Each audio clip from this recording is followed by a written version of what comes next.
So last week, 247 Sports posted to their Instagram their list of the top 10 coaches in college basketball. And Hubert Davis was on that. And I completely disagree with that decision.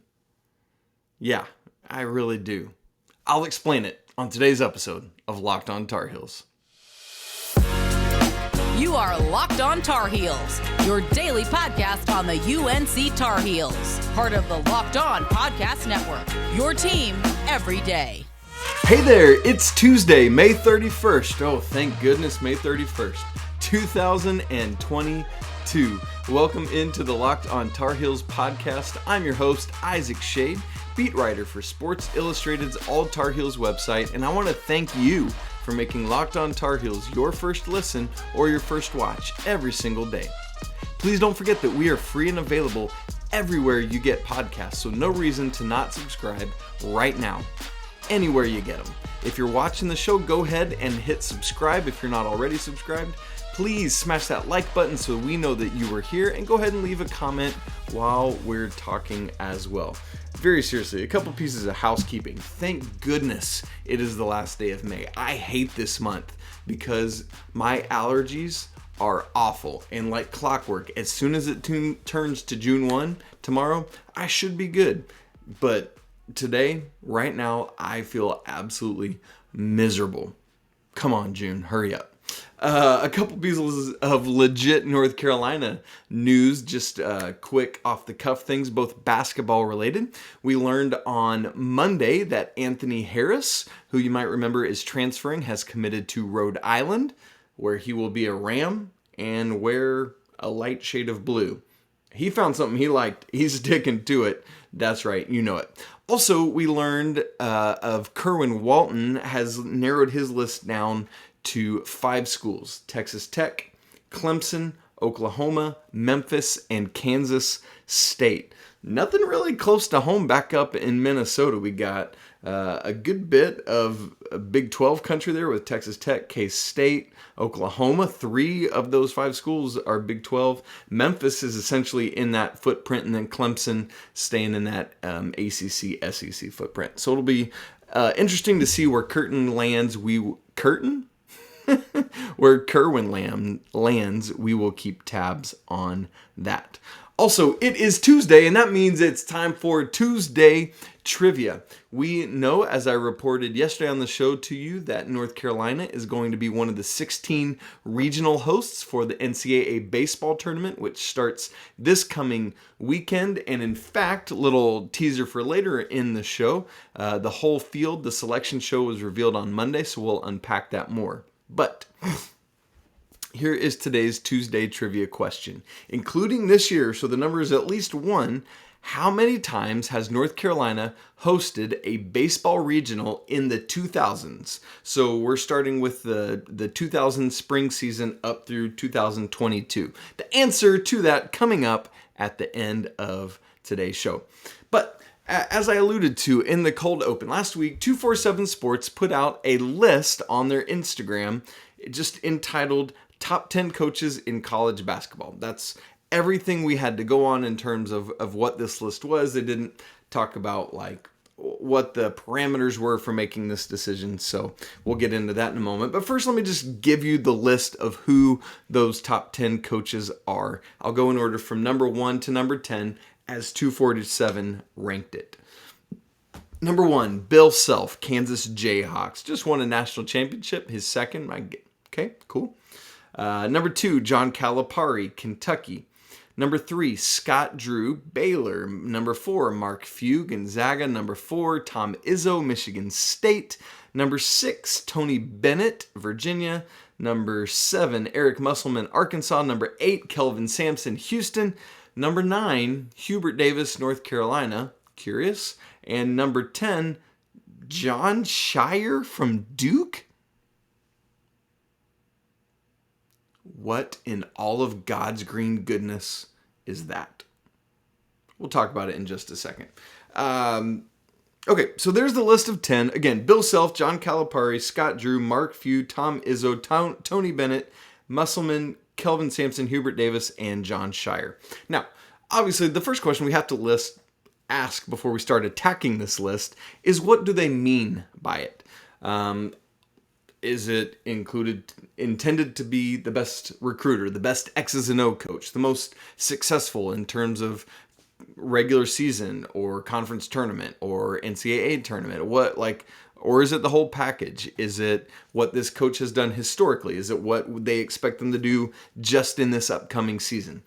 All it says, literally all it says that we can go off of is the title, which again is top 10 coaches in college basketball. And so to me, that means all the intangibles of a coach, all those things I just named: success, how they've historically done, how they project to do this year, their recruiting, X's and O's. And I would put a premium on X's and O's based on this title, top 10 coaches. Also, I didn't say about how they handle a player.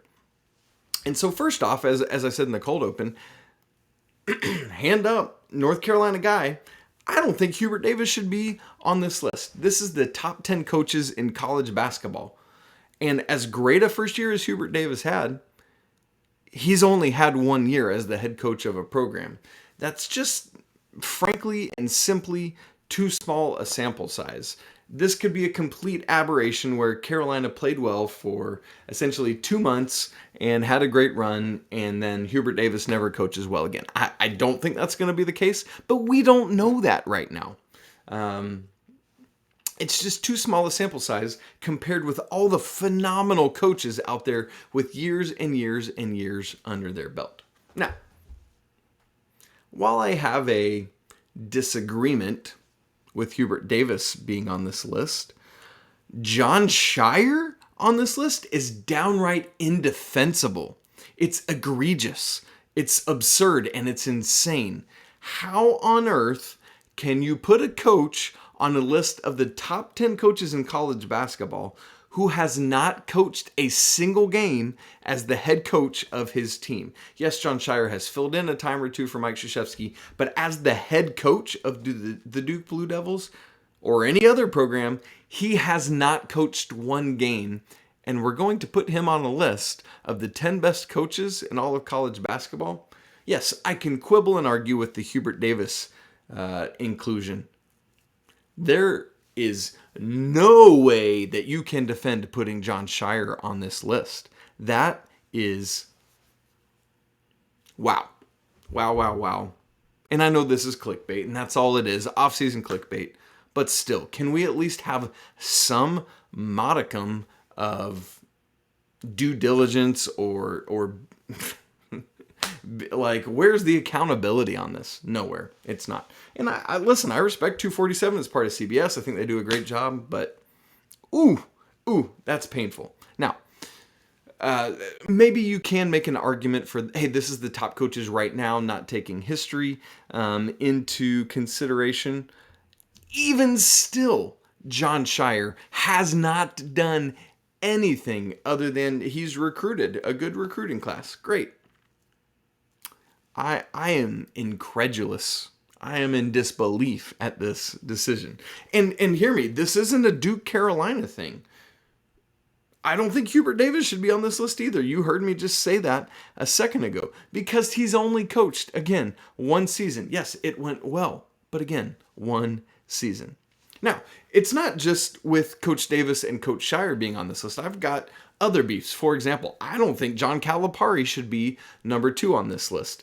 I think he should be on this list somewhere for sure. But when I look up and down the names that are on this list, yes, John Calipari, again, recruits at an extremely high level.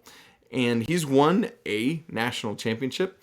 But give me, of other names on this list, give me Tom Izzo above him. Give me Tony Bennett above him. Give me Scott Drew, Kelvin Sampson, and Mark Few, all above John Calipari on this list. Again, he should be on it.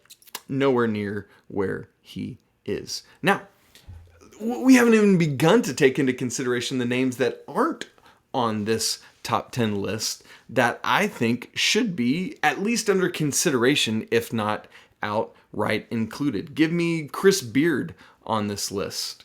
What about Rick Barnes? What about Jim Larinaga? What about Dana Altman at Oregon, or Matt Painter at Purdue, or Buzz Williams and everything he's done? What about on and on and on? So many names. But there's some I've left out, and this is what gets me most going. There are basketball Hall of Fame coaches left off this list in favor of people like Coach Davis and Coach Shire. Hall of Famers as coaches, not on this list. On the list of college basketball's top 10, what we assume are active coaches because it's all active coaches. For example, Bob Huggins, Hall of Fame coach, not on this list.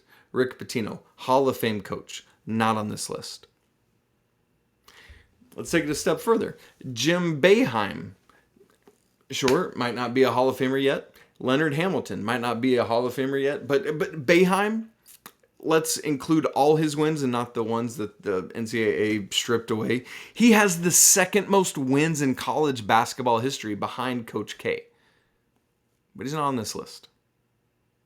One of the greatest coaches and most winning coaches of all time. Who else is running a zone at that high level? This list is just silly. It's just silly. And so at the end of the day, for me, that's where this at. This list is either A, supremely flawed, or B, mistitled. And I'll give you either of those things. In its current state, where we don't have, there's no characteristics, or what are you looking for? What are you basing this on? There's none of that. And so all I can go on is what you've titled it. And based on what the title is, it's just flat out wrong.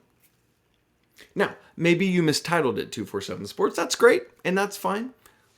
What title would you give this? Best recruiter? If that's the case, sure, John Calipari should be number 2, but Bruce Pearl should be on this list then too, and he's not. So whatever you got to do, 247 Sports, retract this and give me something better. And when you do, don't put Coach John Shire on this list yet. And don't put even Coach Hubert Davis on this list yet. Sure, maybe one day both of them will ascend way up high on this list, but that day is not today. Ooh, boy. Ooh, boy. Okay. Let's all breathe a sigh of peace and patience. You know, I'm a positive, I'm a happy guy and all that. And so I don't like to get all riled up. But when something's just this flat out wrong, you can't help but call it out. Well, let's move from talking about college basketball to college baseball. Yesterday on the show, I let you know that Carolina was going to be one of the 16 top seeds. That means hosting a regional in the NCAA Baseball National Tournament. And now the selection show was on Monday. And so I've got more specifics for you for Carolina, who all will be in their region, what seed they got. All of that coming up in just a moment. But first, let me tell you about BetOnline. Our partners at BetOnline continue to be the number one source for all your sports betting needs and info. Find all the latest odds and sports developments, including this year's NBA Finals just around the corner, MLB scores, fights, and even next year's NFL futures. BetOnline is your continued source for all your sports wagering info, from live betting to playoffs, esports, and more. Head to the website today or use your mobile device to learn more about all the trends in action. BetOnline, where the game starts.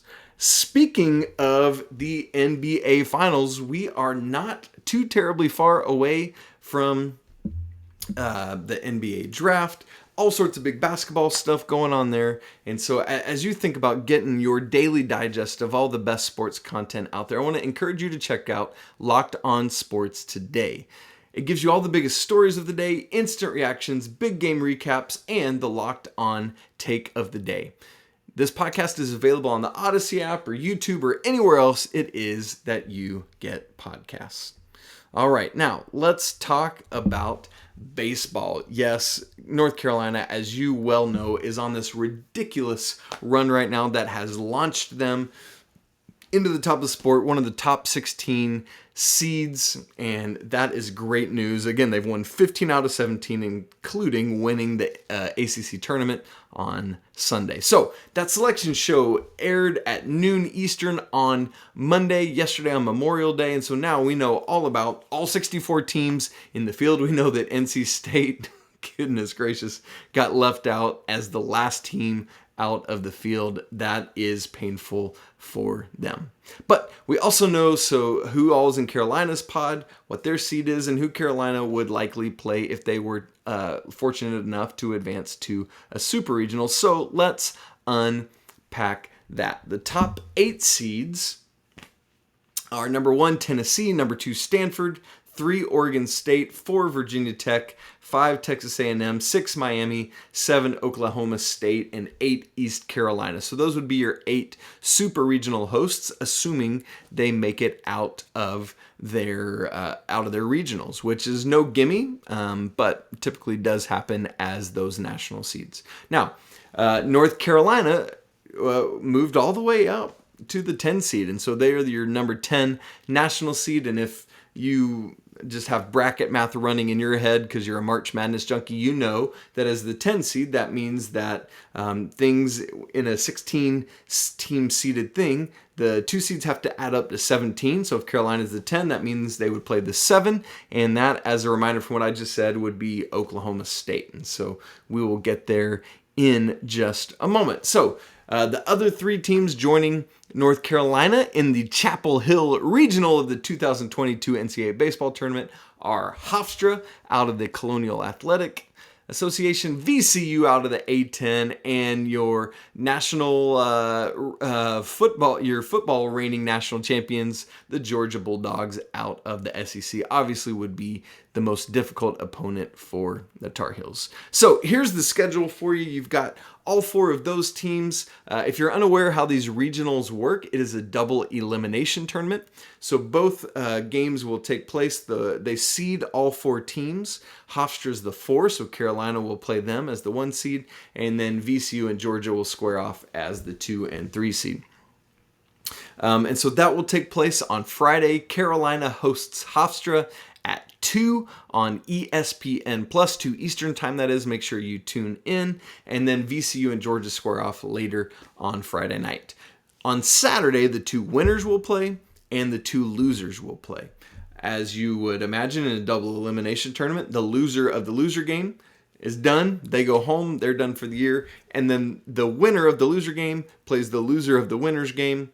Loser of that game is done and gone, and then your winners will square off for advancing to the super regional. If the team coming out of the losers bracket wins, then they would play one more game, which is a winner take all. If the team coming out of the winners bracket wins that game, then that's all you need, and you're moving on to the super regional. So obviously for Carolina, they want to stay in that winners bracket. That way you preserve some pitching and do all of those things as you move along. Now, in terms of who Carolina would play, I've already said Oklahoma State is on the other side of the bracket, but it's not a gimme that they will make it out. And so the other teams in the Stillwater region are Missouri State out of the Missouri Valley Conference, Arkansas obviously out of the SEC, and then Grand Canyon coming out of the West. And so obviously Arkansas is always a tough out in college baseball. Missouri State is a perennially strong mid-major team, and so who knows? And the Grand Canyon is this up-and-comer university in all sorts of sports, just shelling money out left and right. And so we will see there. Should Carolina and Oklahoma State both win their regionals, the Tar Heels would advance next weekend to play a best 2 out of 3 in Stillwater, with the winner to advance to the College World Series in Omaha, and that would be pretty stinking rad. So go Heels, you got this. You can do it. Just keep on riding this momentum, and that's a big question. Now you got this week layoff. That often hurts a team that has been rolling, and so Coach Scott Forbes is going to have to find a way to keep his guys tight and not tight in terms of like tight versus loose, but just tight-knit and focused and ready to go. Thankfully, they're going to be at home, and that is a big win there. But nobody's coming from too far away, and so we'll see what happens there. Well, we talked about Georgia as the reigning national football champions of the NCAA. And speaking of football, I want to give you some lines for week 1. BetOnline has actually gone ahead and put out their lines for week 1 games. And so we're going to unpack a little bit of some football here in just a moment. But first, here's a couple ads for you.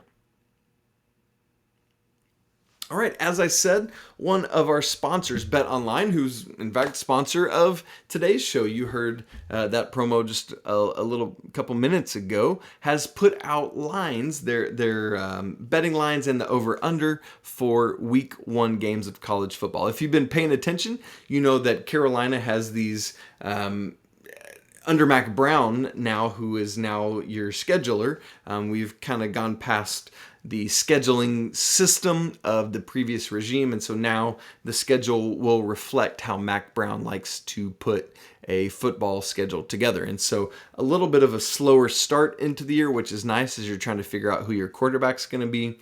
And so these first 3 games, Florida A&M, but then at Appalachian State, and then at Georgia State before launching into more difficult games following that. And so the Florida A&M game is actually a week 0 game, so it's not included in these week 1 lines. But you would think, hey, if we got week 1 lines, we got week 0 lines, right? Yes, we do. However, Florida A&M isn't FBS. They're in the FCS, and so BetOnline is only putting out week 0 games for matchups between 2 FBS opponents, which this isn't. So we don't have a line for North Carolina hosting Florida A&M. However, you gotta imagine hosting an FCS opponent at home, since you're hosting, things should go well for the Tar Heels, and I expect eventually there will be a line that obviously comes out.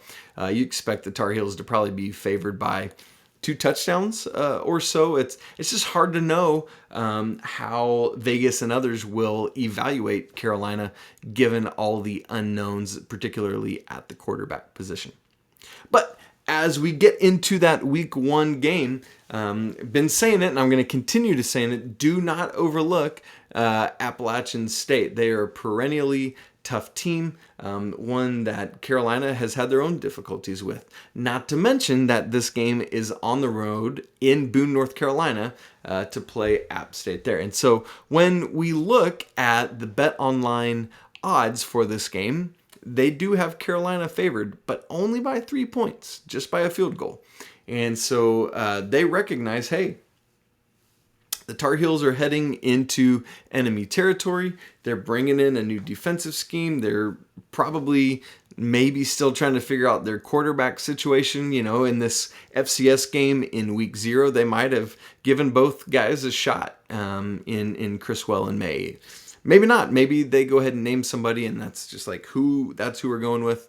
But at this point, BetOnline is willing to say, yeah, we think Carolina's going to do that, but on the road, some inexperience, some unknowns. We're only going to favor the Tar Heels by 3. So not much. I've also seen that line at other sports betting sites, which I won't name them because they're not paying us money like BetOnline is. But I've seen the line as high right now as Tar Heels favored by 3.5. I've seen it as low as the Tar Heels favored by 2.5. So either way, Carolina's favored, and that is the expectation there. Now, BetOnline also has an over-under for this game. They've set that at 57.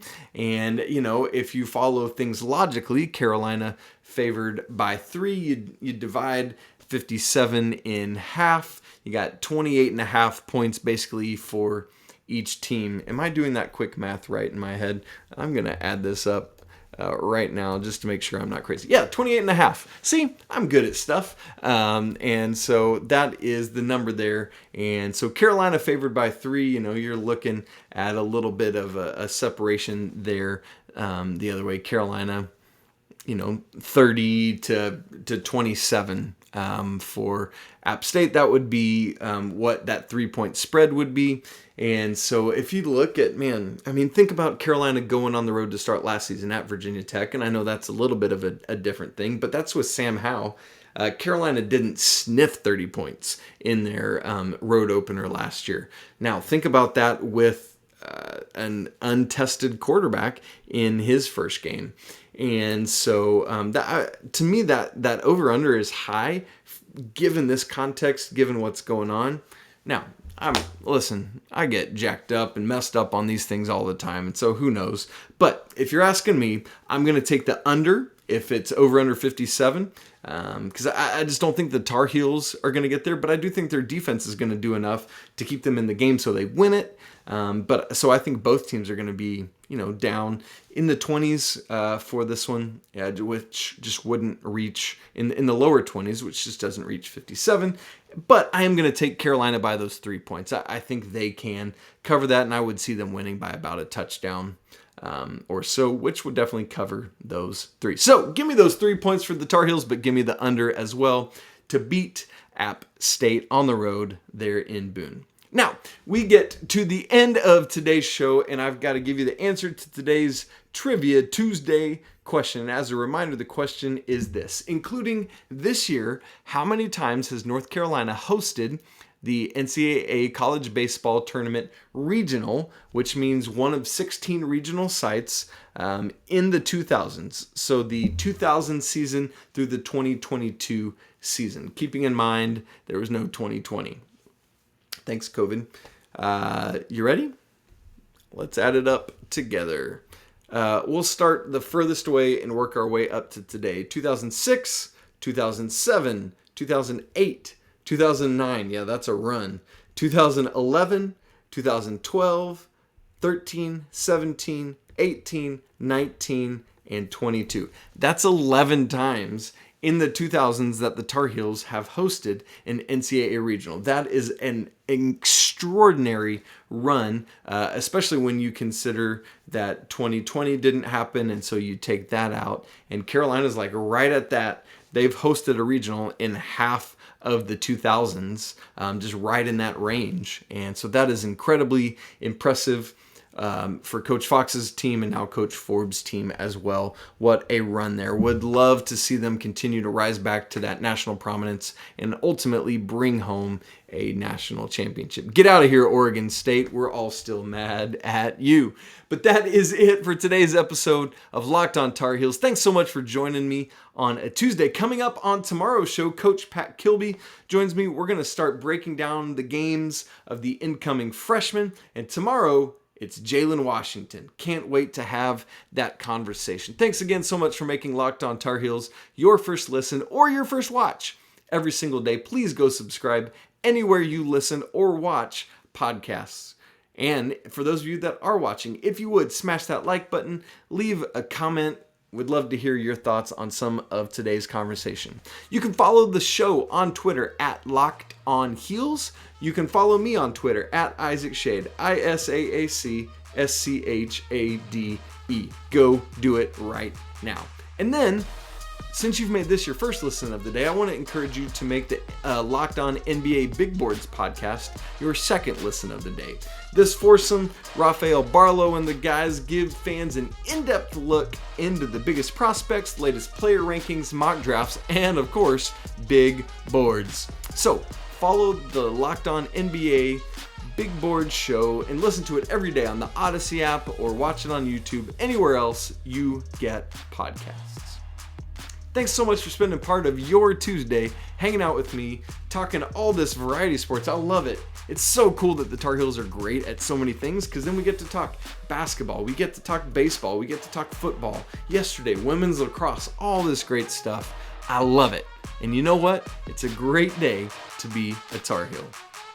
Until tomorrow, peace!